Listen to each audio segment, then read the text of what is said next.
प्रधानमंत्री के पास जवाब नहीं था। मित्रों, उस मीटिंग में हम लोगों ने जितने सवाल उठाए, और मैंने अकेले ने नहीं उठाए, एनडीए सरकार के, एनडीए से जुड़ी हुई सभी सरकारों ने, सभी राज्य सरकारों ने दिल्ली सरकार को ढेर सारे सवाल पूछे थे। मित्रों, अब तक दिल्ली की सरकार जवाब देने के लिए हिम्मत नहीं करती है। आप जान सकते हो, अगर राष्ट्रीय सुरक्षा के मुद्दे पर ऐसा अगर धुलमुल रवैया रहा उनका, निर्दोष लोग मारे जाए और उनको वेदना तक न हो, बयान देने से अधिक कोई काम न हो, तो मित्रों देश कैसे चलेगा? और क्या सही नहीं है कि जब होम सेक्रेटरी मिस्टर पिल्लाई थे, तब एक हिम्मत के साथ वो आगे बढ़ रहे थे, माओवाद के खिलाफ लड़ने की रणनीति बना रहे थे। जरा देश की जनता को बताया जाए वो कौन लोग थे जिन्होंने न होम सेक्रेटरी को काम करने से रोका था। वो किसका निर्णय था जिसने होम सेक्रेटरी को हर काम पर रुकावटें पैदा की थी? किसने किया था ये? एक भी व्यक्ति यूपीए का पार्टनर स्टेट का नहीं था। ये सारा पाप करने वाले लोग उन्हीं की पार्टी के सारे लोग थे मित्रों। और भी माओवादियों ने सार्वजनिक जीवन में काम करने वाले व्यक्तियों को मौत के घाट उतार दिया। वो कोई किसी भी दल में क्यों न हो, लेकिन भाइयों बहनों, इंसान की मौत मौत होती है, उसकी पीड़ा सबको होनी चाहिए।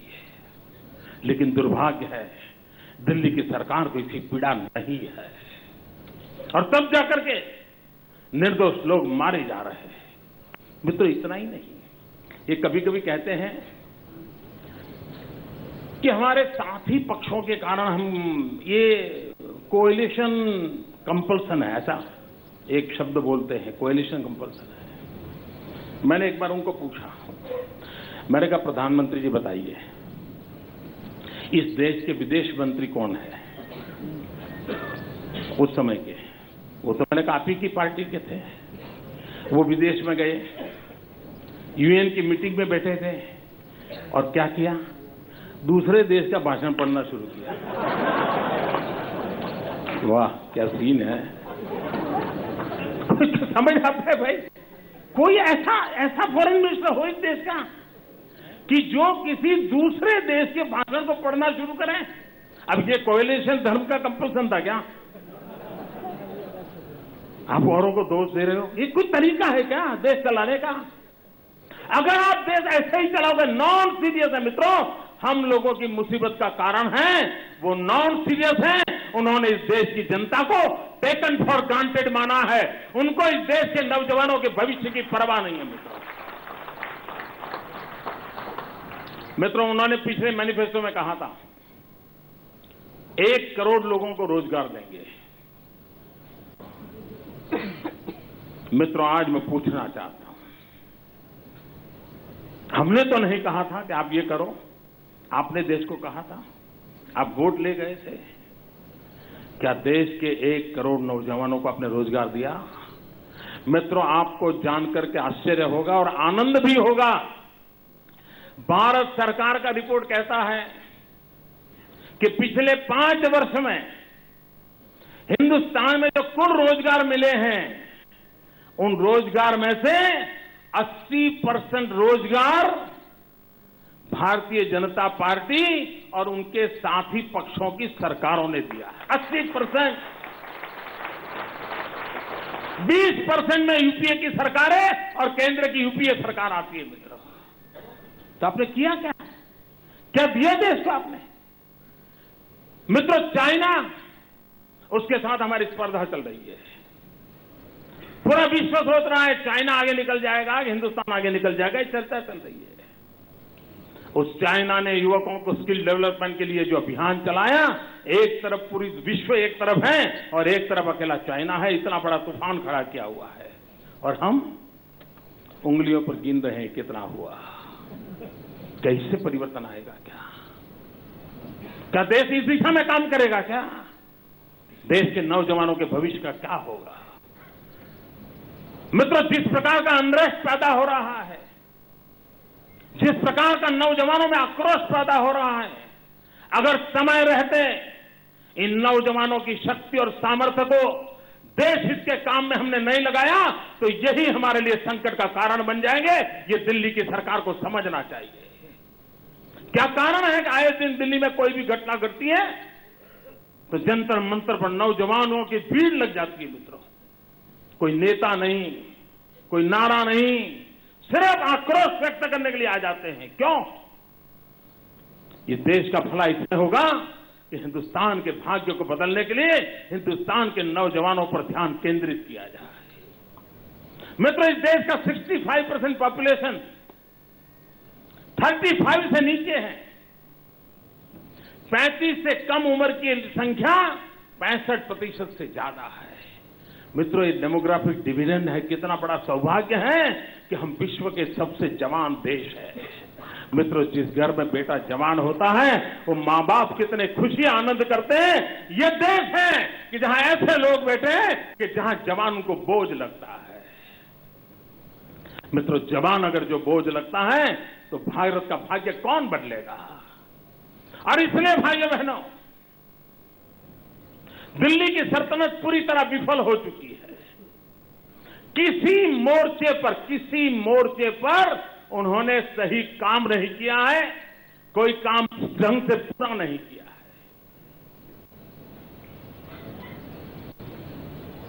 मित्रों, ये हमारा दायित्व बनता है कि हम इस देश को ऐसी सरकार से बचाएं। अटल जी की सरकार थी। 21वीं सदी के प्रारंभ के 2-3 साल अटल जी के नेतृत्व में देश आगे बढ़ रहा था। और आप सब याद कीजिए मित्रों, सिर्फ हम भाजपा के कार्यकर्ता इसलिए याद करिए ऐसा नहीं, आप उस समय के कोई भी मीडिया के अखबार उठा लीजिए। एक विश्वास पैदा हुआ था।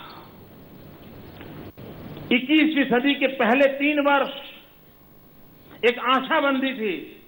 चलो यार, देश खड़ा हो रहा है, देश अब चलने लगा है, देखते ही देखते देश दौड़ने लग जाएगा।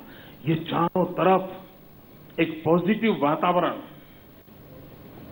एक पॉजिटिव फीलिंग, ये चारों तरफ नजर आ रहा था। मित्रों, अचानक 2004 में इन लोगों के आने के बाद जो नैया ऐसी गहरी डूबती चली गई। अब तो देखना पड़ता है कि 21वीं सदी कहां है और हम कहां है। ये हालत देश की बन चुकी है मित्रों, भारत को असहाय नहीं छोड़ा जा सकता है।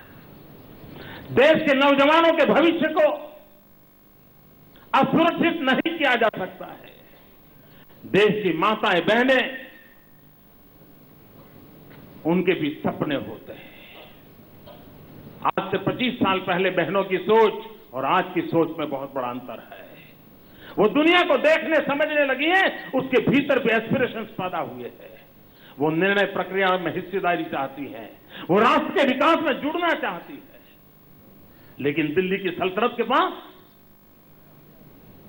100 करोड़ से अधिक ये देश, जिसकी 50% जनसंख्या हमारी माताएं बहनें हैं, उनके लिए दिल्ली की सल्तनत को कोई फुर्सत नहीं है देखने की मित्रों।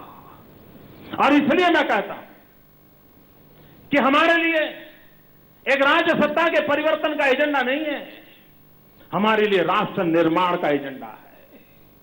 हमारे लिए कुर्सी पाना एजेंडा नहीं है भाजपा के लिए, हमारे लिए एजेंडा है राष्ट्र के कोटि-कोटि नागरिकों को सम्मान वापस दिलाना, राष्ट्र के कोटि-कोटि नागरिकों को एक विश्वास वापस दिलाना, राष्ट्र के कोटि-कोटि नागरिकों में फिर से एक बार भरोसा पैदा करना।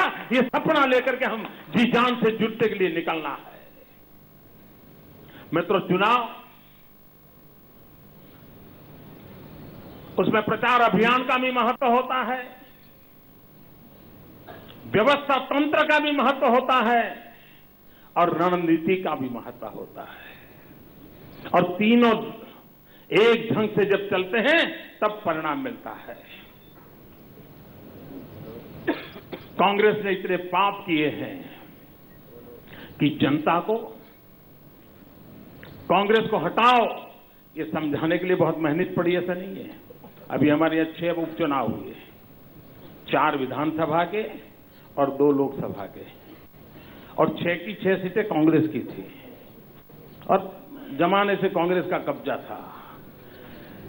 जनता इतनी नाराज है इन लोगों पर, सब साफ कर दिया था।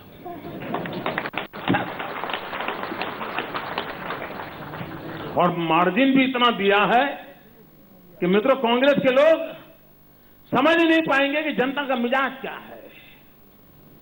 भाइयों बहनों, हम इस बात को लेकर के चलें, हम अखबार में दिखें या न दिखें, टीवी पर चमके या न चमके, हम कोशिश करें जनता जनार्दन के दिलों में हमारी जगह बन जाए। दोस्तों,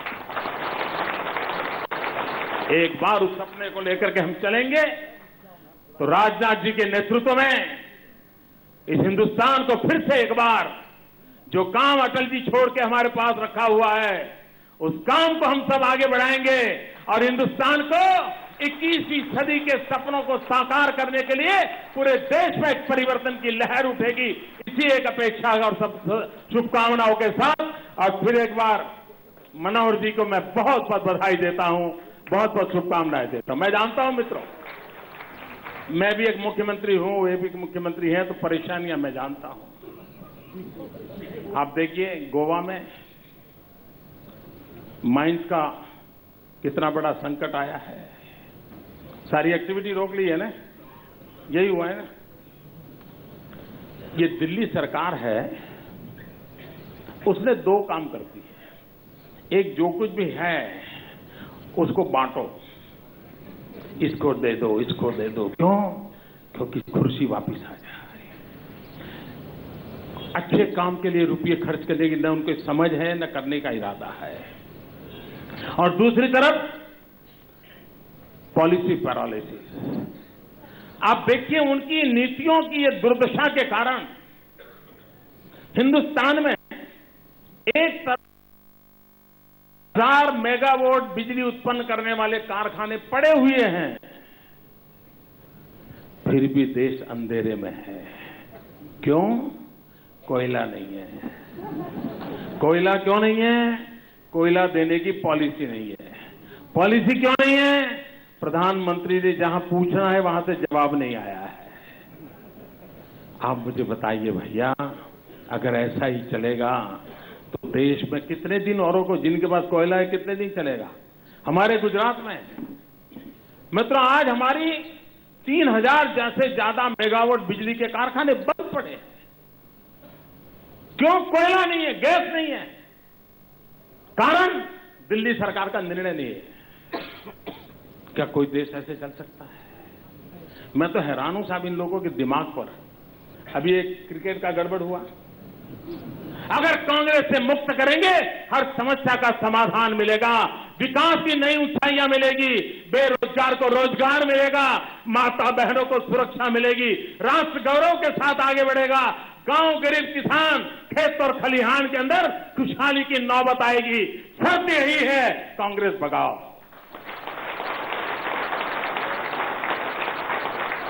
कांग्रेस मुक्त भारत का निर्माण, ये सपना लेकर के हम चले, इसी एक अपेक्षा के साथ फिर एक बार आप सबको बहुत बहुत शुभकामनाएं। भारत माता की वंदे वंदे वंदे वंदे वंदे वंदे वंदे।